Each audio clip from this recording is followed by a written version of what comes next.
உனக்கு பின்னாக ஒருவர் வருவார், நீ இப்பொழுது ஜலத்தினாலே ஞானஸ்தானம் கொடுக்கிறாய், அவர் பரிசுத்தாவியினாலே உனக்கு இனங்களுக்கு ஞானஸ்தானம் கொடுப்பார் என்ற வார்த்தை அவர்கள் கேட்டார். அது மாத்திரமல்ல, இயேசு ஞானஸ்தானம் பெறும்போது பரிசுத்த ஆவியானவர் அவர் மேல் இறங்கினதையும் தேவன் பரலோகத்திலிருந்து பேசின சத்தத்தையும் அவர்கள் கேட்டார்கள். அதனால்தான் இயேசுவை முதலாக அவர்கள் பார்த்தபோது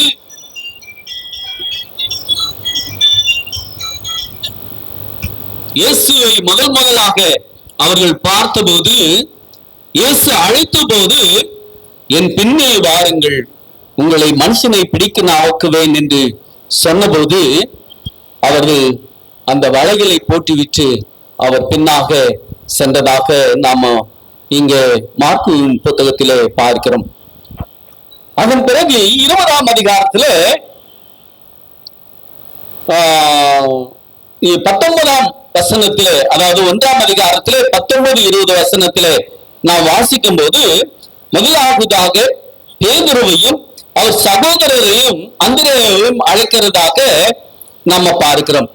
இரண்டாவதாக அவ்விடம் விட்டு சற்று அப்புறம் போன போது செபதேயுவின் குமாரன் யாக்கோப்பும் அவன் சகோதரனாகிய யோவானும் படவிலே வலைகளை பழுது பார்த்து கொண்டிருக்கிறதை கண்டு உடனே சொல்றாரு, உடனே அவர்களை அழைத்தார்.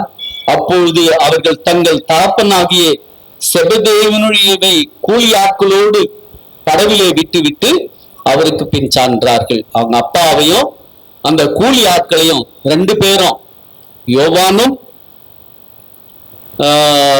யாக்கோப்பும் வலைகளை பழுது பார்த்து கொண்டு கூலி ஆட்களோடு, அப்படின்னு சொன்னால் எங்களுக்கு சொந்த படகு இருந்தது. அந்த படகில மீன் பிடிக்கிற வேலையை அவங்க செய்து கொண்டு வந்தார்கள். அப்படி மீன் பிடிக்கிற வேலையை செய்வதற்கு முன்பாக வலைகளை வழக்கம் போல வலைகளை பழுது பார்த்து கொண்டிருந்தார்கள். அப்படி வலைகளை அவர்கள் பழுது பார்த்து கொண்டிருக்கும் போது இந்த செபதேயுவின் குமாரர், அவங்க தாப்பனுடைய பேரை சொல்றாங்க. அவர் யார் பிள்ளைகள் அப்படின்னு சொன்னா, செபதேயுவின் குமாரர்கள் யாக்கோப்பும் யோவானும் என்று சொல்லுகிறார். அப்போ அவங்க 2 சகோதரர்களும் அந்த வலையை அப்படியே போட்டுவிட்டு அவருக்கு பின் சென்றார்கள் என்று நாம இங்க பார்க்கிறோம். இப்போ இந்த ஏற்கனவே இந்த சீமோனுக்கும் அந்திரேயுக்கும் அவங்களுக்கும் சொந்த படகு இருந்தது. நாம லூக்கா 5ஆம் அதிகாரத்துல 1-11 வசனங்களை வாசித்தோம் என்று சொன்னால், அந்த படகு சீமோனுடையதாக இருந்தது அப்படின்னு நாம லூக்காவின் புத்தகத்திலே பார்க்கிறோம். ஆனால் இங்கே மார்க் அப்படி பயன்படுத்தவில்லை. அவங்க வலைகளை போட்டுக்கொண்டிருந்தார்கள். அப்பொழுது இயேசு அழைக்கிறார். அந்த அழைப்பை கேட்டு அப்படியே அவர்கள் வலைகளை விட்டு இயேசுவினுடைய பின் சென்றார்கள் என்று நாம் இங்கே பார்க்கிறோம். இந்த இயேசு அழைப்பு நேரடியான தீர்க்க தரிசன ரீதியாக அழைப்பதாக அவர்களுக்கு இருந்தது. ஏதோ ஒரு தீர்க்கதரிசி நம்மை அழைக்கிறார், அவர் பின்னே நாம போவோம் அப்படின்னு அவரை பின்பற்றி போனதாக இங்க பார்க்கிறோம். அப்போ அவருடைய அழைப்புக்கு இணங்கி எல்லாவற்றையும் விட்டு ஆண்டவர் சொன்ன அந்த வார்த்தைகளுக்கு, நீங்க இப்ப மீன் பிடிக்கிறீங்க, நீங்க மீன் பிடிக்கிறவர்களாகி நீங்க இப்ப யார பிடிக்க போகிறீங்க? மனுஷனை பிடிக்க போகிறீங்க, அதற்காக நான் உங்களை அழைத்து கொண்டு போகிறேன் என்று இங்க சொன்னதாக நாம் மார்க்கின் புத்தகத்திலே பார்க்கிறோம். அப்போ எல்லாவற்றையும் விட்டு ஒருவேளை அவங்க சாப்பாடு எடுத்துட்டு வந்திருப்பாங்க. இந்த வலைகளை பின்றவங்க அடுத்த வேலைக்கான ஆகாரத்தையும் அவங்க கொண்டு வந்திருப்பாங்க. ஒருவேளை நேற்று அவங்க மீன் பிடிக்கல, இன்னைக்கு அதிகமான மீன் கிடைக்கும் என்று ஆர்வத்தோடு வந்திருப்பாங்க. ஆனால் அவங்க இங்க என்ன பார்க்கிறோம்? தன்னுடைய சொந்த படகையும் தன்னுடைய பெற்றோர்களையும் தன்னுடைய உறவினர்களையும் தனக்கு ஒரு வேளைக்கு உண்டான ஆகாரத்தையும் எல்லாவற்றையும் விட்டுவிட்டு அவரை பின் சென்றார்கள் என்று நாம பார்க்கிறோம். யார் அப்படின்னு சொன்னா இந்த ரெண்டு சகோதரர்கள், அதாவது பேதுரு, அந்திரேயா, யாக்கோப்பு, யோவான். இவங்க எல்லாம் அடுத்த வேலைக்கு என்ன ஆகுமோ, அடுத்த வேலைக்கு நம்முடைய குடும்பத்தின் தேவைகளை நாம தானே சந்திக்க வேண்டும் என்று அவர்கள் அதையும் யோசிக்காமல் இயேசுவின் பின்னாக போனார்கள் என்று நாம் வேதத்திலே பார்க்கிறோம். இரண்டாவதாக ஆண்டவராகிய இயேசு கிறிஸ்து ஒரு மறக்க முடியாத ஆராதனை அங்கு நடத்துவதாக நம்ம பார்க்கிறோம். மார்க்கு 21ஆம் அதிகாரம் 21 28 வசனங்கள் வரை நாம் படிக்க இருக்கிறோம். பின்பு கப்பர்நாகமுக்கு போனார்கள். உடனே இங்க சொல்றாரு மார்க், இதுல இந்த 1ஆம் அதிகாரத்துல உடனே என்று பயன்படுத்துகிறார். உடனே ஓய்வு நாளிலே ஜப ஆலயத்திலே பிரவேசித்து போதகம் பண்ணினார், ஒரு ஆராதனை நடத்தினார், ஒரு பிரசங்கம் அந்த ஓய்வு நாளிலே ஜப ஆலயத்திலே பிரசங்கித்தார். அவர் வேத பாரகரை போல போதியாமல் அதிகாரமுடையவர்களாக அவருக்கு போதித்தபடியினால் அவருடைய போதகத்தை குறித்து ஜனங்கள் ஆச்சரியப்பட்டார்கள். அவருடைய ஜப ஆலயத்தில் அசுத்த ஆவி உள்ள ஒரு மனுஷன் இருந்தான். அவன், ஐயோ நாசரேயனாகிய இயேசுவே, எங்களுக்கும் உமக்கும் என்ன? எங்களை கெடுக்கவா வந்தீர்? உம்மை என்னார் என்று அறிவேன், நீ தேவனுடைய பரிசுத்தர் என்று சத்தமிட்டான். அதற்கு இயேசு, நீ பேசாமல் இவனை விட்டு புறப்பட்டு போ என்று அதற்றினார். உடனே அந்த அசுத்த ஆவி அவனை அழைக்கழித்து மிகுந்த சத்தமிட்டு அவனை விட்டு போய்விட்டது என்று நாம் அங்கே பார்க்கிறோம். எல்லாம் ஆச்சரியப்பட்டு, இது என்ன?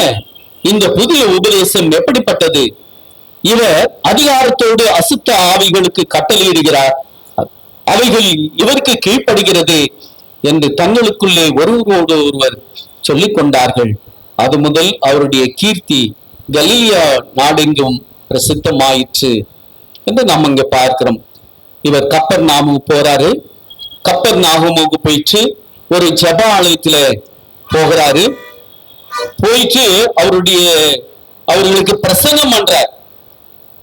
அவருடைய பிரசங்கம் அதிகார உடைய பிரசங்கமாக இருக்கிறது, மிகவும் வல்லமையுள்ள பிரசங்கமாக இருக்கிறது. அவர் வேத பாரகரை போல போதியாமல், வேத பாரகர்னு சொன்னா வந்திருக்கிறவர்களுக்கு இசைவாக பேசுவாங்க. அங்க வந்திருக்கிறவர்களை எப்படி கவர வேண்டும் நம்ம பார்க்கறோம்ல, சில சுவிசேஷ கூட்டங்கள்ல ஜனங்களை எப்படி கவர வேண்டும் அதற்கேற்ற ஒரு காரியங்களை அந்த இடத்துல பேசுவாங்க. ஆனால் இயேசு அப்படி பேசல. அதிகாரம் உடையவராக வேத பாரகரை போல மழுப்பி பேசாமல் அங்கு இருக்கிறவர்களுக்கு எச்சரிப்பின் செய்தியையும் மிகவும் வல்லமையாக பிரசங்கித்தார். அந்த அதிகார பேச்சை அங்கிருந்தவர்கள் எல்லாம் கேட்டு ஆச்சரியப்பட்டார்கள். இயேசு போதித்த வேளையிலே அங்கே ஒரு பிசாசு பிடித்தவன் இருந்ததாக நாம இங்கே பார்க்கிறோம். அசுத்த ஆவி உள்ள ஒரு மனுஷன் இருந்தால் அவன், ஐயோ நாசரேயனாகிய இயேசுவே, எங்களுக்கும் உமக்கும் என்ன? எங்களை கெடுக்கவா வந்தீர்? உம்மை என்னார் என்று அறிந்திருக்கிறேன் என்று அங்க பிசாசு சொல்லுவதாக நாம பார்க்கிறோம். இங்க பிசாசு நாசரேயனாகிய இயேசு என்று அங்கு சொல்லுகிறான் என்பதை நாம் பார்க்கிறோம். அது மாத்திரமல்ல, நீ தேவனுடைய பரிசுத்தர் என்று சொல்லுகிறதாக நாங்க பார்க்கிறோம்.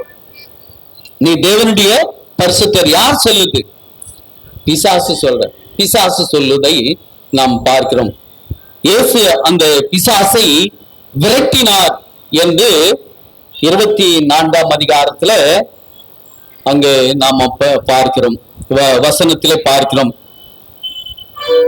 முதலாவதாக அந்த பிசாசு இயேசுவை தேவனுடைய பரிசுத்தர் என்று சொல்லுகிறது. ஆராதனை என்றால் அங்கே பரிசுத்தமான விஷயங்களை நபர்களையும் தான் நாம எதிர்பார்க்க முடியுமே தவிர பரிசுத்தமற்ற தீட்டான விஷயங்களை நாம நிச்சயமாகவே அங்க எதிர்பார்க்க முடியாது. அப்படி பார்த்தால் அது பாவத்தன்மைகளுக்கும் தீமையான நோக்கங்களுக்கும் அதை ஆளாக்கி விடும் என்று இங்கு பார்க்கிறோம். யார் இயேசு யார் என்று மக்களுக்கு இன்னும் தெரியாமல் இருக்கலாம். ஆனால் யாருக்கு தெரியுது? ஜனங்களுக்கு தெரியல. இயேசு கிறிஸ்து யார் என்று ஜனங்களுக்கு தெரியல. ஆனால் பிசாசுக்கு தெரியுது. பிசாசுக்கு தெரியுது. நீ நீ தேவனுடைய பரிசுத்தர் என்று பிசாசுக்கு தெரியுது. அதே போல கூட நாம் ஆண்டவரை விசுவாசிக்கும் போது எல்லாமே பிசாசுக்கு தெரியுது. ஆனால் ஆண்டவர் யார் என்பதை நமக்கு தெரிய மாட்டேன். அங்க இருக்கிற பரிசேயர்களுக்கு தெரிய மாட்டேன். அங்க இருக்கிற வேற பாறைகளுக்கு தெரிய மாட்டேன். அவர் யாருன்னு தெரியல. ஆனால் அங்கு பிசாசு நீ தேவனுடைய பரிசுத்த, நீ நாசரேயன் அங்கு இயேசு அப்படின்னு சொல்லுவதை அங்கு கேட்டு இருக்கிறதாக நாம் அங்கே பார்க்கிறோம். அடுத்ததாக அவனை விட்டு புறம்பே போ அப்படின்னு பேசாமல் போகும்படி இயேசு அந்த பிசாசுக்கு ஆணையிட்டார். உடனே அவனை விட்டு போனதாக இந்த மார்க்குவின் புத்தகத்திலே நாம பார்க்கிறோம். அந்த பிசாசு அமைதியாக போனதாக நாம பார்க்கிறோம். இயேசு அவனை விட்டு அமைதியா போன்னு சொல்லும் போது அவனை விட்டு அமைதியாய் போனது என்று இங்க பார்க்கிறோம். இது அறிஞர்கள் சொல்றார்கள், இது மேசியாவினுடைய ரகசியம் அப்படின்னு. அந்த பிசாசு அவனை விட்டு போனது இது மேசியாவினுடைய ரகசியம் என்று சொல்லுகிறார்கள். இந்த பிசாசுக்கு இயேசு நீ பேசாமல் இரு என்று சொன்னதில் அர்த்தம் இருக்கிறது. அதாவது இயேசுனுடைய காலத்திலே மேசியாவை குறித்து சொன்னால் எதிர்ப்புகள் அதிகமாக இருக்கும். ஏன்னு சொன்னா அவங்களுடைய நினைப்புகள் எப்படின்னு சொன்னா, இந்த மேசியா ஒருத்தர் வருவாரு, அவர் எப்படி வருவாருன்னு சொன்னா அதிகாரமுடையவராக வருவார், ஒரு ராஜாவாக வருவார் என்று அவங்க எதிர்பார்த்தார்கள். ஆனால் இந்த மேசியா ஒரு அதாவது எளிமையானவரை போல வருகிறதை அங்க ஒத்துக்கொள்ள மாட்டார்கள். அதனால்தான் அந்த பிசாசுக்கு நீ அமைதியா போ அப்படின்னு அங்க கட்டளையிட்டார். அப்போ இயேசுவின் அடையாளம் மறைக்க முடியாத அளவுக்கு யாரெல்லாம் சத்திய சுவிசேஷத்தை செய்தியின் சொல்கிறார்களோ அவர்கள் எல்லாம் அந்த சத்தியத்தின் சுவிசேஷத்தை மையமாக சொல்லப்பட்டது. இயேசு யார் என்பதை மக்கள் அறிந்தால் மட்டும் போதாது, அவர் வருகையின் அர்த்தத்தையும் அவருடைய வருகையில என்ன அவர்களுக்கு பலன் கிடைக்கும் என்பதையும் அவர்கள் புரிந்து கொள்ள வேண்டும். ஆண்டவராகிய இயேசு கிறிஸ்து ஜெப ஆலயத்திலே ஆராதனை முடிந்தது. இயேசு தமது சீசரோடு கூட பேதுரு, அந்திரேயா, யோக்கோபோடு கூட அந்த ஊழியத்துக்கு போய் கொண்டிருக்கிறார்கள். அப்போது பேதுருவின் வீட்டுக்கு போறார். பேதுருவின் வீட்டுல சாப்பிடுவதற்காகவும் பேதுருவின் வீட்டை சந்திப்பதற்காகவும் இயேசு போறாரு. அப்போ போகும்போது பேதுருவின் மாமியார் ஜுரத்தினாலே பிடிபட்டு இருக்கிறார். ஜுரம் இப்ப இருக்கிற ஜுரம் சொன்னால் சில காய்ச்சலுக்கு மரணம் தான் சந்திக்க முடியும். இப்ப எவ்வளவு கண்டுபிடிப்புகள் இருந்தாலும் சில காய்ச்சல்களில் காப்பாற்ற முடியாத நிலை இருக்கிறது. சில காய்ச்சல்களுக்கு ஏதாவது கசாயம் மருந்து போட்டா குணமாயிடும். ஆனால் அப்பொழுது அந்த காலகட்டத்தில் பேதுரு மாமியாருக்கு வந்திருக்கிற ஜுரம் என்ன என்பதை சொல்ல முடியாது. அந்த காலத்துல ஜுரம் ஒருத்தருக்கு வந்தா அவருக்கு அடுத்த கட்டம் என்னன்னு சொன்னா மரணம் தான். ஜுரம் வந்தா அடுத்த கட்டம் மரணம். அப்படி மரண தருவாயில் இருக்கிற அந்த பேதுருவின் மாமியாரை இயேசு கைப்பிடித்து அவர் எழுப்பினதை நாம் பார்க்கிறோம். அப்போ இயேசு குணமளித்தால், இயேசு ஒரு சுகம் கொடுக்கிறார் அப்படின்னு சொன்னா மீண்டும் நம்ம பலவீனப்பட்டு போயிடுவோமானா நிச்சயமாகவே இல்லை. இயேசு சுகம் கொடுத்தால் நமக்கு ஆரோக்கியம் உடனே கிடைக்கும். அதுதான் இங்க பார்க்கிறோம். மார்க் அதுதான் சொல்றாரு, அந்த பேதுருவின் மாமியாரை கைப்பிடித்து எழுப்பினார்.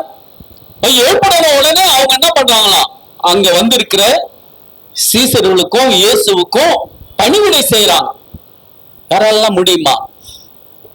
ஒரு மருத்துவமனைக்கு போறோம், மருத்துவமனையில நாம சிகிச்சை பெற்று வரோம். சிகிச்சை பெறும்போது மருத்துவர் சொல்றாரு, நீங்க நல்லா இருக்கிறீங்க, நீ வீட்டுக்கு போயிடுங்க, போங்க அப்படின்னு சொல்றாருன்னு வச்சுக்கோ. நம்ம வீட்டுக்கு வந்த உடனே எல்லா வேலையும் துவங்குறோமா? இல்ல, ஒரு வாரமாவது ரெஸ்ட் எடுத்துட்டு அதுக்கப்புறமா நம்முடைய வேலைகளை பார்ப்போம். ஆனால் இயேசுவினுடைய அந்த பேதுருவின் மாமியாருக்கு எப்படி சுகம் கொடுத்தாருன்னு சொன்னா, அவருடைய சரீரம் முழுவதிலும் இருக்கிற பலவீனங்கள் எல்லாம் நீங்கி போச்சு. அவர் எழுப்பின உடனே அவருடைய சரீரத்தில் இருக்கிற பலவீனங்கள் எல்லாம் நீங்கி போச்சு. நீங்க போன உடனே எழுந்து அவர்களுக்கு பணிவிடை செய்தார். இதுதான் இந்த மார்க்குவின் புத்தகத்துல உடனே எல்லா காரியங்களையும் மேற்கொள்வதாக இங்க பார்க்கிறோம். அவர்களுக்கு ஊழியம் செய்தார். மார்க்கின் சுவிசேஷத்துல பெரும்பாலாக இயேசு வியாதிஸ்தர்களை தொட்டு சுகப்படுத்தின காரியங்களும் இங்க சொல்லப்பட்டு இருக்கிறது. குஷ்டரோகி அந்த கையை நீட்டி அவரை சொஸ்தமாக்கினார் என்று நாம பார்க்கிறோம். மரித்த பிள்ளையை கைப்பிடித்து எழுப்பினார் என்று நாம மார்க் 5ஆம் அதிகாரத்துல 41வது வசனத்துல பார்க்கிறோம். ஆனால் இயேசு வார்த்தை சொன்ன உடனே குணமானவர்களும் உண்டு. திமிர்வாதக்காரன அந்த கோயிலிருந்து அவரிடத்துல கட்டிலோடு இறக்குறாங்க. அப்ப இயேசு அவனை தொட்டாரான்னு சொன்னா தொடல. இயேசு அவனை தொடல. அந்த திமிர்வாதக்காரனை நோக்கி, நீ எழுந்து உன் படுக்கையை தூக்கி கொண்டு வீட்டுக்கு போ அப்படின்னு சொன்ன உடனே அவன் எழுந்து தன் படுக்கையை தூக்கி கொண்டு போனான் என்று வேதத்துல பார்க்கிறோம். அப்போ தொட்டு குணமாக்கினவர்களும் உண்டு. இயேசு தம்முடைய வார்த்தையினாலே குணம் பெற்றவர்களும் உண்டு என்று நாம பார்க்கிறோம். சூம்பின கை உடையவன், அவனும் இயேசு தொடல, ஆனால் அவன் சுகம் பெற்றான் என்று நாம் அங்கே வேதத்தில் பார்க்கிறோம். இந்த சுகமான செய்தி அந்த தேவாலயத்துல ஒரு பிரசங்கம் நடக்கிறது. என்னைக்கு நடக்குதுன்னு சொன்னால் ஓய்வு நாளையில் நடக்கிறது. ஓய்வு நாளையில நடக்கும் போது அவர் அநேகருடைய வியாதிகளை குணமாக்கினார். மற்றும் இவருடைய கீர்த்தி எல்லா இடங்களுக்கும் பரவுகிறது. அந்த பட்டணம் முழுவதும் அந்த பேதுருடைய மாமியாரை குணப்படுத்தின செய்தி கேட்ட மாத்திரத்துல அந்த பட்டணம் முழுவதும் அந்த வீட்டு வாசலுக்கு முன்பாக கூடி வந்தார்கள் என்று நாம பார்க்கிறோம். யார் யார்களுக்கு உதவி தேவைப்பட்டதோ அவர்களுக்கெல்லாம் உதவி செய்தார். யார் யாருக்கெல்லாம் உதவி தேவைப்பட்டதோ அவர்களுக்கெல்லாம் உதவி செய்தார். மற்றும் இப்படி ஒரு நாளை பார்த்ததே கிடையாது.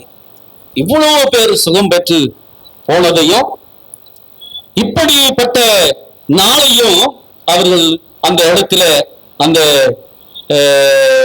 பட்டணத்தார் காணவே இல்லை. ஏன் சொன்னால் இயேசு கிறிஸ்துவானவர் தம்மிடத்துல உபதிரவப்பட்டு வந்தவர்களை கண்ட போதெல்லாம் அவருடைய மனது பரிதாபம் கொண்டதினாலே கடைசி அவர் குணமாக வரைக்கும் அவர்களை குணப்படுத்தி கொண்டே இருந்தார் என்று நாம பார்க்கிறோம். இப்போ மூன்றாவது காரியமாக இயேசுனுடைய ஊழியத்தின் ரகசியம், அவருடைய ஊழியத்தின் ரகசியம் என்ன அப்படின்னு சொன்னால் ஜெபம். அவருடைய ஊழியத்தின் ரகசியம் ஜெபம். அப்போ அவர் ஒவ்வொரு ஊழியத்தையும் தொடங்கும் போது, இங்க மார்க்கில் தான் சொல்லல, மற்ற புத்தகத்தில எல்லாம் சொல்லப்பட்டு இருக்கிறது, இயேசு முதலாவது சீசர்களை தேர்ந்தெடுக்கும் போது அவர் ஜெபம் பண்ணி தான் தேர்ந்தெடுத்தார். அவர் ஜெபம் பண்ணி தான் தேர்ந்தெடுத்தார். அது மாத்திரமல்ல, ஜெபத்தோடு கூட ஊழியம் முக்கியமானது என்று. ஏன் அப்படின்னு சொன்னார், அநேகர் பிசாசினாலே, அநேகர் வியாதியினாலே துன்பப்பட்டு கொண்டு இருக்கிறார்கள். அவர்களுக்கு வேண்டியது ஊழியம். அவருடைய ஆத்மாவுக்கு மாத்திரமல்ல, அவங்களுடைய சரீரத்துக்கு தேவையான ஆரோக்கியம் முக்கியம் என்பதை அங்கே இயேசு காண்கிறதாக நம்ம பார்க்கிறோம். அப்போ நமக்கு கூட இந்த ஜெபமானது, இந்த ஊழியமானது வாய்ப்பு கிடைக்கும் போது நாம பயன்படுத்திக் கொள்ள வேண்டும். எப்பெல்லாம் வாய்ப்பு நமக்கு கிடைக்குதோ அப்பெல்லாம் பயன்படுத்திக் கொள்ள வேண்டும். இப்போ இயேசு ஜெபத்திற்கான நேரத்தை எப்பொழுது ஒதுக்கினார் என்று இந்த மார்க்குவின் புத்தகத்திலே 1ஆம் அதிகாரம் 35வது வசனத்திலே சொல்லப்பட்டு இருக்கிறது. அவர் அதிகாலையிலே இருட்டோடு எழுந்து புறப்பட்டு வனாந்தரமான ஒரு இடத்துக்கு போய் அங்கே ஜெபம் பண்ணினார். இருட்டோடு எழுந்து அப்படின்னு சொன்ன எத்தனை மணிக்கு போயிருப்பார்? 3 to 4 மணிக்கு. அப்பதான் இருட்டு. 5 மணி ஆனா வெளிச்சம் வந்துடும். இப்போ அவருடைய வாஞ்சை எப்படி இருந்ததுன்னு சொன்னால் ஜெப வாஞ்சி உள்ளவராக இருந்தார். எங்க போனார்னு சொன்னால் ஒரு அமைதியான இடத்துல போய் ஜெபம் பண்ணினதாக அங்க பார்க்கிறோம். அப்போ ஜெபிக்கிற இடம் எப்படிப்பட்டதாக இருக்கணும்னு சொன்னால் ஒரு அமைதியான இடத்துல ஜெபிக்கிறவர்களாக இருக்க வேண்டும். இப்போ அதிகாலையில் எழும்பணும்,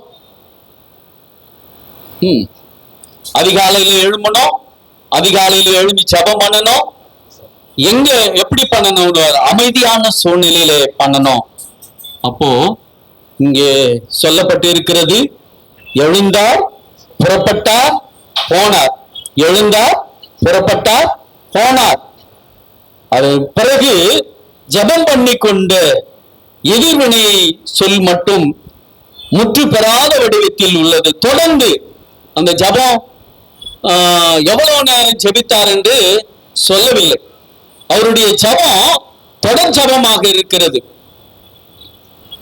அப்போ நாமும் கூட நீண்ட நேரம் ஜெபத்தை நாமோ விரும்புவர்களாக நாம இருக்க வேண்டும்.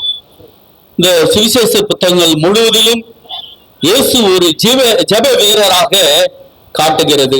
மார்க்கு 14:23, மார்க்கு 6:46, யோவான் 17 இயேசு கிறிஸ்துவின் நீண்ட ஜெபத்தை நாம பிதாவோடு தம்முடைய பிள்ளைகளுக்கு தேவையான காரியங்களை எவ்வாறு பெற்றுக் கொடுக்க முடியும் என்பதை அதில் பேசுவதாக நம்ம பார்க்கிறோம்.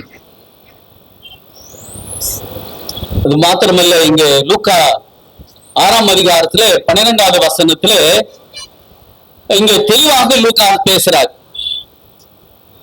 எப்போ அப்படின்னு சொன்னால் அவருடைய ஜெபம் எவ்வளவு நேரம் இருந்திருக்கும் அப்படின்னு சொன்னா, இயேசு ஒரு மலையின் மேல் ஏறி ராவு முழுவதும் ஜெபம் பண்ணினார். இரவு முழுவதும் ஜெபம் பண்ணினார் அப்படின்னு சொன்னா கிட்டத்தட்ட 8 மணி நேரத்துக்கு மேல அவரு ஜெபித்து இருப்பார். நாம அப்படி ஜெபிக்கிறோமா? நம்ம குடும்பங்களில அப்படி ஜெபிக்கிறோமான்னு சொன்னா நிச்சயமாக இல்லை. குடும்ப ஜெபத்தையே நாம என்ன பண்ணிடுறோம்? மறந்துடுறோம். எப்ப ஜெபிக்கணும் அப்படின்னு சொன்னார், அதிகாலையில ஜெபிக்கணும். அதிகாலையில ஜெபிக்கணும். எவ்வளவு நேரம்? ஆனா நமக்கு சில நேரங்களில நாம நேரத்தை நியமிக்கிறோம். அதாவது 2 மணி நேரம் ஜெபம் அப்படின்னு நியமிக்கிறோம். ஆனால் ஜெபத்திற்கு அது பொதுவாக சபையில சொல்லப்படுகிறது நியாயம்தான். ஏன்னு சொன்னா இந்த 2 மணி நேரத்துக்கு மேல நிக்க முடியாது. ஆனால் நம்முடைய தனிப்பட்ட ஜெபத்துல எவ்வளவு நேரம் வேணாலும் இருக்கலாம். அப்போ ஒரு சபையாக வரும்போது சில பேருக்கு நிற்க முடியாது, ஒரே இடத்துல உட்கார முடியாது, முட்டி போட முடியாது, இப்படிப்பட்ட சூழ்நிலை இருக்கும். அதனால ஒரு டைம் வச்சு ஜபத்தை அந்த ஜபம் நடத்தலாம். ஆனால் தனிப்பட்ட முறையில நாம் எவ்வளவு நேரம் ஆனாலும் ஜெபிக்கலாம். அதற்கு எந்தவித தடையும் கிடையாது.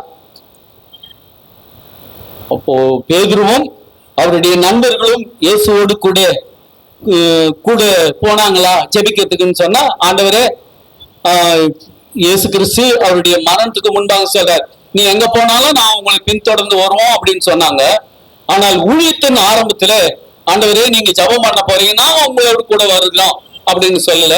இயேசு கெத்செமனே தோட்டத்துல அவர் பிதாவோடு அந்த கெத்செமனே தோட்டத்துல மிகுந்த வியாகுலத்தோடு இருக்கும்போது கூட ஆண்டவரே நாங்க உங்களுக்கு உதவுறோம் அப்படின்னு அந்த சீசர்கள் யாருமே சொல்லல. ஆனால் இங்க இயேசுவை வலியுறுத்ததாகவும் இந்த பேதுரும் அந்திரேயா மற்றும் அந்த 4 சீசர்களும் நாங்க உங்களோடு, நீங்க எங்க போனீங்களோ நாங்க உங்களோடு கூட வந்து ஜெபிக்கிறோம்னு அவங்க சொல்லல.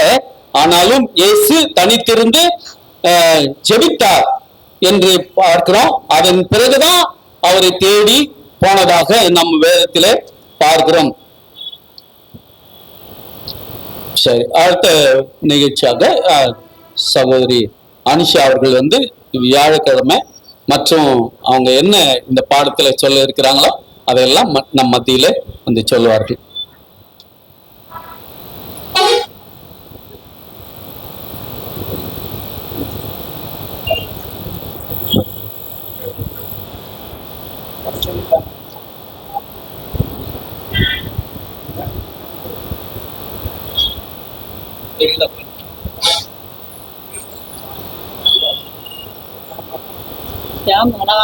Matthew.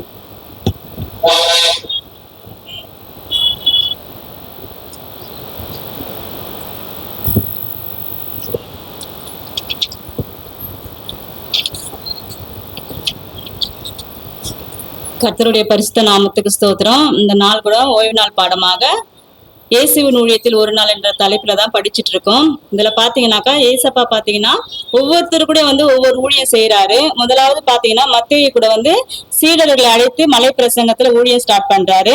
அடுத்து பாத்தீங்கன்னாக்கா லூக்காவை கூட ஏசப்பா பாத்தீங்கன்னா நாசரேத்து ஜெபாலயத்துல முதல் பிரசங்கத்தை செய்து அவருடைய ஊழியத்தை தொடங்குறாரு.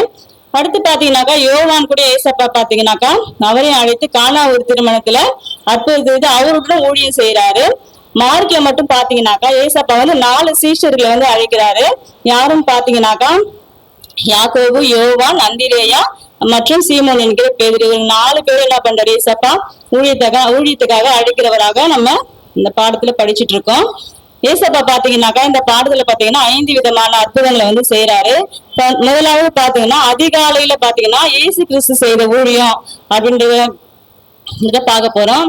அதிகாலையில ஏசப்பா என்ன செய்வாருன்னு பாத்தீங்கன்னாக்கா, என் பின்னே வாருங்கள், நான் உங்களை மனுஷரை பிடிக்கிறவர்கள் ஆக்குவேன் அப்படின்னு சொல்றாரு. ஏன் ஏசப்பா பாத்தீங்கன்னாக்கா இந்த மீன் பிடிக்கிற பேதுருவையும் யாக்கோபு யோவான்லாம் தெரிந்து கொண்டாருன்னு பாத்தீங்கன்னாக்கா, அவர்களே இயேசு முன்னாலே அறிந்திருக்காங்க. எப்படின்னு பாத்தீங்கன்னாக்கா இந்த மார்க் 1ஆம் அதிகாரத்துல கொடுத்திருக்காங்க. ஏசப்பா காலையில அதிகாலையில இருட்டோட எழுந்து என்ன பண்றாரு, ஜெபம் பண்றதுக்காக கலிலேயா கடலோரமா வர்றாரு. வரும்போது அங்க பாத்தீங்கன்னாக்கா அந்த இடத்துல பேதுருவும் அந்திரேயா என்ன பண்ணா வலையை போட்டு கொண்டிருக்காங்க, வலையை அலசி கொண்டிருக்காங்க. அப்ப பாத்தீங்கன்னாக்கா ஏசப்பா பார்த்துட்டு அவங்க கிட்ட நான் ஜனங்களுக்கு பிரசங்கம் பண்ணணும், நீங்க உங்க படகை கொஞ்சம் கொடுங்கன்னு சொல்லிட்டு கேட்கிறாரு. கேட்கும் போது அவங்க என்ன பண்றாங்கன்னா படகை கொடுக்கும் போது அவர் அங்க ஜனங்களுக்கு போதிக்கிறாரு. போதிச்சதுக்கு அப்புறம் பாத்தீங்கன்னாக்கா அவர் சொல்றாரு பேதுரு கிட்ட, நீ என்ன பண்ண, ஆழத்துல கொண்டு போய் வலைய போடு மீன் பிடிக்க அப்படின்னு சொல்றாரு. அதற்கு பேதுரு சொல்றாரு, ஆண்டவரே நான் முழுவதும் நல்லா பண்ண பிரயாசப்பட்டேன், ஆனா ஒரு மீன் கூட அகப்படல, ஆனாலும் உங்களுடைய வார்த்தையின்படி என்ன பண்றேன் வலைய போடுன்னு சொல்லிட்டு ஆண்டவர் என்ன பண்றாரு சொல்ற வார்த்தைக்கு அவன் என்ன பண்ற கீழ்ப்பகுதி வலைய போடும் போது அந்த மீன் பாத்தீங்கன்னாக்கா வலை கிழியத்தக்கதாக அதிகமான ஏராளமான மீன்களை பிடிச்சாங்கன்னு சொல்லிட்டு பாக்குறோம். ஏன் இந்த பேதுரு பாத்தீங்கன்னாக்கா ஏசப்பா 2வது முறை வரும்போதுதான் பேதுரு மனுஷரை பிடிக்கிறது ஆக்கும் வான்னு சொல்லிட்டு கூப்பிடுறாரு. அப்ப பேதருக்கு வந்து முன்னாலே வந்து ஏசப்பாவை பற்றி தெரிஞ்சிருக்கு. எப்படி தெரிஞ்சிருக்குன்னு பாத்தீங்கன்னாக்கா, இந்த யோவான் ஸ்நானன் வந்து ஏசப்பாவோட பத்தி ஏசப்பான்னு ஒரு மேசியா வராருன்னு சொல்லிட்டு அவரு போதகம் பண்ணதை இவர் கேட்டிருக்காரு. அதை கேட்டதுனாலதான் இவருக்கு என்ன தெரியுது, இயேசுவை பற்றி தெரியுது. தெரிஞ்சதுனாலதான் என்ன பண்றாரு இவரு, அவர் அந்த வேலையை, அந்த மீன் பிடிக்கிற வேலையை கூட விட்டுட்டு இயேசுவின் பின்னாக வந்துடுறாரு. நாம கூட சில நேரத்துல அப்படிதான் ஊழியத்தை வந்து பின்தங்குகிறவர்களா இருக்கிறோம். நாம அவர் கூப்பிடும் போது என்ன பண்ணணும், வரணும். இல்ல எனக்கு வேலை இருக்குன்னு சொல்லிட்டு அந்த வேலையில் நம்ம போகும்போது அந்த வேலையில் நம்மளுக்கு ஆசீர்வாதம் என்பது கிடைக்காமே போயிடும். ஃபர்ஸ்ட் நம்ம என்ன பண்ணணும், ஆண்டவர் வந்து பின்தொடர்ந்து அவர் ஊழியத்தை செய்வர்களாக நம்ம அவரை பின்தொடர்ந்து வர வேண்டும். இரண்டாவது பாடமாக திங்கட்கிழமை பாடம் பாத்தீங்கன்னா, ஓய்வு நாள் ஆராதனையில் இயேசுவின் ஊழியம். அந்த ஆராதனை எப்படி இருந்துச்சுன்னு பாத்தீங்கன்னாக்கா, மறக்க முடியாத ஆராதனையா இருந்துச்சாம். ஏன்னா ஏசப்பா பாத்தீங்கன்னாக்கா, அவங்க ஓய்வு நாள் ஆராதனையில பிரசங்கம் பண்ணும்போது வேத பாரகரை போல் பேசாம அவர் எப்படி பேசினாராம், அதிகாரம் உடையவரா வல்லமை உடையவரா என்ன பண்ணாராம் பேசினாராம். அந்த வல்லமையும் அதிகாரமும் எங்க இருந்து வந்துருச்சுன்னு பாத்தீங்கன்னாக்கா, இந்த ஜபத்தின் மூலம் தான் வந்துருச்சுன்னு நம்ம படிக்க போறோம். இந்த வேத பாரகர் பாத்தீங்கன்னாக்கா, அவங்க பேசும்போது வந்து அந்த மக்கள் வந்து கேட்கும் போது அவங்ககிட்ட என்ன இல்லையா, ஒரு மனம் திரும்புதல் இல்லாம, ஒரு சந்தோஷம் இல்லாம, ஒரு சுகம் இல்லாம இருந்துச்சாம். ஆனா ஏசப்பா வந்து பேசும்போது அவரு அந்த வல்லமையில பவர் இருந்துச்சுன்னு சொல்லிட்டு ஜனங்க எல்லாரும் சொல்றாங்க. இந்த பரிசெயர்கள் சதிசெயர்கள் எல்லாரும் பேசும்போது அதுல ஒரு வல்லமை இல்லாம இருந்துச்சு. ஆனால் ஏசப்பா எப்படி பேசினார்னா, அந்த மக்களுக்கு புரியும் விதமாக எளிமையா வந்து என்ன பண்ணாரா, மக்களுக்கு சொன்னாராம். சொல்லும் போது அநேக மக்கள் என்ன பண்ணாலாம், ஆண்டவரை ஏற்றுக்கொள்ளும்படியாக மனம் திரும்பினாலாம். இப்படி அவர் பிரசங்கம் பண்ணிட்டே இருக்கும் போது அந்த இடத்துல பாத்தீங்கன்னா பிசாசு பிடிச்சிருந்த ஒரு மனுஷன் இருந்தாலாம். அந்த மனுஷன் என்ன பண்ணானா, ஐயா நசரேயனாகிய இயேசுவே, எங்களுக்கும் உமக்கும் என்ன, எங்களுக்கு எடுக்கவா வந்தீர் அப்படின்னு சொல்லிட்டு கேக்குறான். அதுக்கு ஏசப்பா சொல்றாரு, நீ என்ன பண்ணு, புறப்பட்டு போ அப்படின்னு சொல்லாம நீ பேசாம வாயை மூடிட்டு இவனை விட்டு போ அப்படின்னு சொல்றாரு. இந்த இடத்துல பாத்தீங்கன்னா ஏசப்பா ஏன் வந்து நீ புறப்பட்டு போன்னு சொல்லாம பேசாம வாயை மூடிட்டு புறப்பட்டு போ அப்படின்னு சொல்றாருன்னா பாத்தீங்கன்னா, ஏசப்பா வந்து அப்பதான் ஆரம்ப கால ஊழியத்தை வந்து செய்ய ஸ்டார்ட் பண்ணியிருக்காரு. அவர் செய்ய வேண்டிய திட்டங்கள் இன்னும் அநேகமாக இருக்கு. அதற்குள்ள இந்த பிசாசு என்ன பண்ணலாம், யார் என்பதை வந்து அறிந்து கொண்டான். அதனால ஏசப்பா என்ன சொல்றாரு, நீ பேசாம வாயை மூடிட்டு நீ போயிடு அப்படின்னு சொல்லிட்டு கட்டளையிடுறாரு. கட்டளையிட்ட உடனே அங்க இருக்கிற மக்களுக்கு எல்லாம் ஆச்சரியமா ஆயிடுச்சுன்னா, இவரு பிசாசு எல்லாம் துரத்துறாரு, இவருடைய வார்த்தையில வல்லமை இருக்கு அப்படின்னு சொல்லிட்டு எல்லாரும் வந்து ஆச்சரியமா பாக்குறாங்க. நாம கூட என்ன பண்ணணும், ஆண்டவருடைய கட்டளைக்கு இணங்கி என்ன பண்ணணும், நம்ம கீழ்படியவர்களா இருக்கணும். அடுத்த பாடம் பாத்தீங்கன்னாக்கா செவ்வாய்க்கிழமை பாடம். ஏசப்பா வந்து அதிகாலையில வந்து என்ன பண்றாரு, மீன் பிடிவர்களுக்கு அதிசயம் செய்வாரு, அற்புதம் செய்யறாரு. அடுத்து பாத்தீங்கன்னாக்கா இந்த ஓய்வு நாள் ஆராதனையில பிரசங்கம் பண்ணதுல ஒரு ஆச்சரியம் இருந்துச்சு. அடுத்து பாத்தீங்கன்னாக்கா இந்த பிசாசுக்கு கட்டளையிட்ட அதுலயும் ஒரு ஆச்சரியம் இருந்துச்சு. அடுத்து அவர் விடவில்லை. அந்த ஓய்வு நாள் என்ன பண்றாருன்னு பாத்தீங்கன்னாக்கா, அந்த பிற்பகல்ல வந்து பேதினுடைய மாமி வந்து ஜுரமா இருக்காங்க. அவங்களை பார்க்கும்படி அவர் வீட்டிற்கு போறாரு. அங்க பாத்தீங்கன்னாக்கா அவங்களுக்கு வந்து ஜுரம் இருக்குது. அந்த ஜுரம் வந்துச்சுன்னா ஒண்ணு குணமாவும் இல்லைன்னா அவங்க இறந்துருவாங்களாம். அப்படிப்பட்ட சூழ்நிலை ஏசப்பா என்ன பண்றாரு, போயிட்டு அவர்களை தொட்டு சுகப்படுத்துறாரு. சுகப்படுத்தின உடனே பாத்தீங்கன்னாக்கா அவங்க மாமி என்ன பண்ணாங்க, உடனே எழுந்து என்ன பண்ணாங்களா, ஆண்டவருக்கு அவங்க இருக்கிறவங்களுக்கு என்ன பண்ணாங்க, பணியுடை செய்வர்களா இருக்காங்களாம். இதுல பாத்தீங்கன்னாக்கா நம்ம கூட இந்த கடவுளோட அற்புதம் நம்மளுக்கு செய்யும் போது நம்ம வந்து என்ன பண்ணோம், ஆண்டவருக்காக நம்ம எழும்பி வருகிறவர்களா இருக்க வேண்டும். இந்த மார்க்கு சுவிசேஷம் முழுவதும் பாத்தீங்கன்னாக்கா ஏசப்பா வந்து சில பேருக்கு வந்து தொட்டு சுகம் கொடுத்திருக்காரு, சில பேருக்கு தொடாமலும் சுகம் கொடுத்திருக்காரு. அடுத்து பாத்தீங்கன்னாக்கா இந்த ஏசப்பா வந்து இந்த பிரசங்கத்தை வந்து ஓய்வு நாள் ஆராதனையில பேசும்போது அங்க இருக்கிற மக்கள் அநேக பேர் என்ன பண்ணாங்களா, இதை கேட்டுட்டு ஏசப்பாவிட்ட சுகம் கொடுப்பாரா அப்படின்னு சொல்லிட்டு பார்க்கும்படியாக பேருடைய சில வாசல்ல வந்து அநேக மக்கள் வந்து அமர்ந்திருந்தாங்களாம். ஏசப்பா என்ன பாத்தீங்கன்னாக்கா ஒருத்தர் கூட வந்து கடைசி நபர் குணமாகிற வரை ஏசப்பா என்ன பண்ணலையா, நிறுத்தாம என்ன பண்ணாரு, எல்லாருக்குமே வந்து ஏசப்பா என்ன பண்ணாராம், சுகம் கொடுத்தாராம். சுகம் கொடுத்து முடிச்சுட்டு அடுத்த நாள் பாத்தீங்கன்னாக்கா இயேசுவினுடைய ஊழியத்தினுடைய ரகசியம் இந்த தலைப்புல பாக்குறோம். ஏசப்பாவுக்கு எப்படி இந்த மீன் பிடிக்கும் போது அவ்வளவு மீன் அகப்பட்டது, அதுல ஒரு ஆச்சரியம். நெக்ஸ்ட் பாத்தீங்கன்னாக்கா அவங்க மாமி வந்து ஜுரமானது, பிசாசுக்கு கட்டளை எடுத்து பிரசங்கத்துல ஆச்சரியம். இதற்கு எல்லாம் என்ன காரணம்னு பாத்தீங்கன்னாக்கா ஏசப்பா வந்து காலையில அதிகாலையில இல்லாம இருட்டோட எழுந்து வந்து என்ன பண்ணுவாராம், ஒரு தனித்து வந்து ஒரு மலையின் மேல இல்ல ஒரு இயற்கை சூழல போயிட்டு ஆண்டவர் என்ன பண்ணுவாராம், ஜெபம் பண்ணுகிறவர்களா இருப்பாராம். இதை இங்க கொடுத்திருக்காங்க. இயேசு ஒரு ஜெப வீரராக காட்டப்படுகிறார்.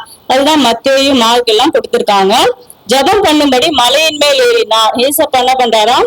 ஜெபம் பண்ணும்படி மலையின் மேல் ஏறினாராம். நம்ம கூட நம்மளுக்கு நிறைய அநேக அதிசயங்கள் அற்புதங்கள் நமக்கு நடக்கணும், நமக்கும் அந்த வல்லமை அந்த பவர் நம்மளுக்கு வரணும் அப்படின்னா நம்ம கூட என்ன பண்ணணும்?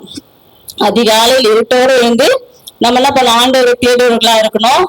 ஆண்டவர் அவர் வந்து அந்த நாள்ல பாத்தீங்கன்னா எவ்வளவு பேருக்கு சுகம் கொடுத்தாரு. அவர் போய் படுக்கும் போதே மிட் நைட் ஆயிட்டு இருக்கோம். ஆனாலும் ஆண்டவர் என்ன பண்றாராம்? ஏசப்பா ஆண்டவர் மேல பிதாவானவர் மேல அன்பு வைத்து அவர் என்ன பண்ணாராம்? காலையில சீக்கிரமா எழுந்து அவர் என்ன பண்ணாராம்? ஜெபம் பண்ணாராம். அப்படி ஜெபிக்கும் போது அந்த வல்லமை அங்க இருந்துதான் வந்துருச்சுன்னு சொல்லிட்டு இங்க கொடுத்திருக்காங்க. அடுத்து பாத்தீங்கன்னா வியாழக்கிழமை பாடத்துல வந்து ஊழியத்திற்கு உண்டான தடை. ஒருத்தர் வந்து சுகம் கொடுக்கிறாரு, அந்த ரகசியத்தை காப்பாற்ற உங்களால முடியுமா அப்படின்னு சொல்லி கேக்குறாங்க. இதுல பாத்தீங்கன்னா குஷ்டரோகி ஒருத்தர் இருக்காரு. அவர் என்ன பண்றாருனாக்கா இயேசுகிட்ட வந்து, ஆண்டவரே உமக்கு சித்தமானால் என்னை சித்தமாக உம்மால் கூடும் அப்படின்னு சொல்லிட்டு சொல்றாரு. அதுக்கு ஏசப்பா என்ன பண்றாருன்னா மனதுருகி அவர்கிட்ட வந்து, எனக்கு சுத்தம் உண்டு, நீ சுத்தமாகு அப்படின்னு சொல்லிட்டு சொல்றாரு. சொன்னவனே அவனோட குஷ்டரோகம் ஆச்சு, அவனை விட்டு நீங்கி போயிடுச்சான். உடனே ஏசப்பா என்ன சொல்றாரு பாத்தீங்கன்னாக்கா, அந்த குஷ்டரோகி கிட்ட வந்து, நீ என்ன பண்ணு, யாருக்கிட்டையும் நீ ஒருவருக்கும் சொல்லாதபடி எச்சரிக்கையா இருக்கணும், நீ கண்டிப்பா இருக்கணும் அப்படின்னு சொல்லிட்டு சொல்றாரு. ஆனாலும் நீ என்ன பண்ணணும்? இதை எடுத்துன்னு போயிட்டு உங்களுடைய ஆசாரியனுக்கு என்ன பண்ணணும்? சொல்லும்படியா சொல்லு அப்படின்னு சொல்லிட்டு சொல்றாரு. இதுல பாத்தீங்கன்னாக்கா ஏன் ஏசப்பா பாத்தீங்கன்னா நீ அதிசயம் செய்தாரு, அதை வந்து யாருக்குமே நீ சொல்லக்கூடாது நீ ஏன் சொல்றாருன்னு பாத்தீங்கன்னாக்கா, அங்க சொல்லும் போது அங்க இருக்கிற மக்கள் எல்லாம் என்ன பண்ணுவாங்களாம்? இவர்கிட்ட வந்து சுகம் பெறுவதற்காக வருவாங்க. வந்தாக்கா அங்க என்ன பண்ணுவாங்களாம்? இயேசு குறை சொல்றதுக்கே சில பேர் இருக்காங்க, அவர்களும் வருவாங்களாம். வந்துட்டு என்ன சொல்றாங்கன்னா, இவர் வந்து மேசியாவா, இவர் வந்து குஷ்டரோகத்துக்கு எல்லாம் சுகம் கொடுக்குறாரு, இவரெல்லாம் ஒரு மேசியாவா அப்படின்னு சொல்லிட்டு என்ன பண்ணுவாங்களாம்? அவங்க வந்து கேலி செய்யும் போது இவருடைய ஊழியங்க என்ன பண்ணுமா? தடைப்பட்டு போகுமா? அதனாலதான் ஏசப்பா என்ன சொல்றாருனாக்கா, நீங்க என்ன பண்ணு, நீ யாருக்குமே சொல்லாத, ஆனாலும் ஆசாரியன்கிட்ட போய் என்ன பண்ண, நீ உன்னை காண்பி அப்படின்னு சொல்லிட்டு சொல்றாரு. ஆனா அந்த குஷ்டரோகி என்ன பண்றாருன்னு பாத்தீங்கன்னாக்கா, அவர் என்ன பண்ணலையா, அந்த ஆசாரியங்கிட்ட போனாரா இல்லையான்னு கூட தெரியல. ஆனா என்ன பண்றாரு, அங்க இருக்க எல்லா மக்கள்கிட்டையும் சொல்லிடுறாரு. சொன்னோன்னு என்ன பாத்தீங்கன்னா, அந்த பட்டணம் முழுவதும் என்ன பண்ணாராம்? அங்க இருக்கிற மக்கள் எல்லாருமே வந்து அவர்கிட்ட வந்துட்டாங்களாம். ஆண்டவர் பாத்தீங்கன்னா அவரோட ஊழியம் செய்யக்கூடாதபடிக்குன்னா ஆச்சான், அங்க வந்து தடை இருந்துச்சான். நாம கூட சில நேரத்துல சில விஷயங்களை வந்து நம்ம சொல்லக்கூடாதுன்னா நம்ம சொல்லாம தான் இருக்கணும். எப்ப சொல்லணுமோ அந்த நேரத்துல தான் நம்ம சொல்லுவதா இருக்கணும். இந்த வேலையில கூட பாத்தீங்கன்னா அந்த குஷ்டரோகி வந்து சொன்னதாலதான் ஆண்டவரோட ஊழியம் எல்லாம் ஆச்சு தடைப்பட்டு போனது. நம்ம ஜாக்கிரதையா என்ன பண்ணணும்? திருவசனத்தை சொல்லுவதா இருக்கணும். நம்ம வந்து விசுவாசியா இருக்கிறோமா இல்ல சீஷர்களா இருக்கிறோமான்றது நம்ம தான் கேட்க வேண்டும். நம்ம விசுவாசிகளா இருந்தாக்கா நம்ம வந்து என்ன பண்ண முடியாது? ஆண்டவரோட சீஷரா மாறுவதற்கு நம்ம ட்ரை பண்ண வேணும். ஏன் பாத்தீங்கன்னாக்கா அந்த சீஷர்கள் என்ன பண்ணாங்க? அநேக மக்களை வந்து சுகப்படுத்தினாங்க. ஆண்டவருடைய வல்லமையும் அவங்களுக்குள்ள வந்துச்சு. அது நம்ம வந்து விசுவாசியா இருந்தால் மட்டும் பத்தாது, நம்மளுடைய சீஷர்களா இருக்கும் போதுதான் நம்மளால என்ன பண்ண முடியும்? ஆண்டவருடைய வல்லமை நமக்குள்ள இருக்கும். எனவே நம்ம என்ன பண்ணணும்? விசுவாசியா இல்லாம நம்ம சீஷர்களா இருக்கணும். நமக்கு நம்ம தெரியும் நம்ம யாரா இருக்குன்னு சொல்லிட்டு. அதுதான் இந்த வெள்ளிக்கிழமை பாடத்திலும் கொடுத்திருக்காங்க, நம்ம படிச்சதுதான். ஏசப்பா பாத்தீங்கன்னா இப்படியாக இவ்வளவு ஊழியங்கள் வந்து எந்த நாள்ல செய்தாருன்னு பாத்தீங்கன்னாக்கா அந்த ஓய்வு நாள்ல தான் செய்தாரு. அந்த ஓய்வு நாள் வந்து அநேக அற்புத அடையாளங்களை செய்தாரு. நன்மை வந்து அந்த ஓய்வு நாள்ல செய்யணும்னு சொல்லிட்டும் சொல்லியிருக்காரு. அது மட்டும் இல்லாம ஓய்வு நாள் ஏசப்பா பாத்தீங்கன்னா 7 அற்புத அடையாளங்களை வந்து செய்திருக்கான்னு சொல்லிட்டு நம்ம பாஸ்ட் கூட 2 வாரத்துக்கு முன்னால எடுத்தாரு. அதே போல நாம கூட என்ன பண்ணணும்? ஊழியம் செய்யணும்னாக்கா நமக்கு முதலாவது வந்து நம்ம ஜெபிக்கிறவர்களா காணப்பட வேண்டும். அப்படி இருக்கும் போதுதான் நம்மளும் என்ன பண்ண முடியும்? ஊழியம் செய்ய முடியும். நம்ம வந்து இந்த ஓய்வு நாள்ல வந்து நம்ம வந்து நம்முடைய வேலைகளை செய்யறதா இல்லாம அட்லீஸ்ட் சின்ன சின்ன ஊழியங்களை வந்து செய்யறதா இருக்கணும். ஒருத்தருக்கு ஹெல்ப் பண்ணலாம், இல்ல முடியாதவங்களுக்கு வந்து நம்ம போய் அவங்களை சந்திக்கிறவர்களா இருக்கணும். ஏதாவது நம்மளால முடிஞ்ச சின்ன ஊழியம் நம்ம செய்யும் போது நம்ம மேல இருக்கிற நம்மளுக்கு நம் பிதாவானது தான் நம்மள மகிமைப்படுத்த முடியாத நம்ம ஏதாவது ஒரு சின்ன விஷயம் நம்ம செய்கிறவர்களாக இருக்கணும். ஆண்டவர் தாமே இந்த வார்த்தைகளை இந்த ஓய்வு நாள் பாடத்தை ஆசீர்வதிப்பாராக. ஆமென்.